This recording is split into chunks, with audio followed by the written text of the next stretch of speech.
வந்து தாவேக அரசுக்கு இப்ப வகஸ்துதி பாடுற மாதிரியே பேசியிருக்காரு. அவங்க ஆட்சிக்கு வந்த பிறகுதான் தமிழ்நாடு வந்து நல்லா இருக்குன்ற மாதிரியே ஒரு தோரணையில பேசியிருக்காரு. ஆளுநர் உரை என்பது ஆளுநர் எழுதி கொண்டு அதை படிப்பது அல்லது அவருடைய சரக்கு அல்ல. ஆட்சியில் இருப்பவர்கள் எழுதி கொடுத்து அது ராஜ்பவனுக்கு போய் திருத்தப்பட்டு அல்லது அப்படியே அங்கீகாரம் பெற்று அதை அப்படியே படிப்பது தான். எனவே அரசாங்கத்தில் இருக்கிறவர்கள் தங்கள் ஆட்சியை பற்றி புகழ்ந்து தான் எழுதியிருப்பார்கள். ஆளுநர் அதை படித்து தான் தீர வேண்டும், படிக்கிறார், அவ்வளோதான். அப்போ எழுதி கொடுத்ததை அவர் படிக்கிறார். ஆமாம், அரசாங்கம் என்ன எழுதி கொடுக்குதோ அதை படிக்கிறாரே தவிர அவர் சேர்த்து படிக்கலை. அவர் கொஞ்சம் ஆளுநர் உரைக்கு மேலே எழுதி கொடுக்கறதுக்கு மேலே படிக்கல அவர் பதியும்.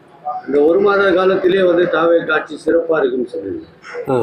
அதான் சொல்கிறேன். இன்னும் சொல்ல போனால் ஜோசப் இதை வாழ்க்கை சொல்லி எழுதியிருந்தால் அதையும் படிச்சிருப்பார்.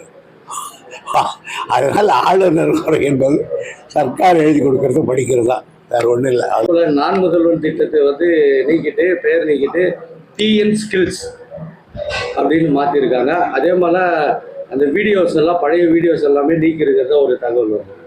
எனக்கு இன்னும் முழுக்க நான் படிக்கலை. நான் படித்த பிறகு சொல்கிறேன்.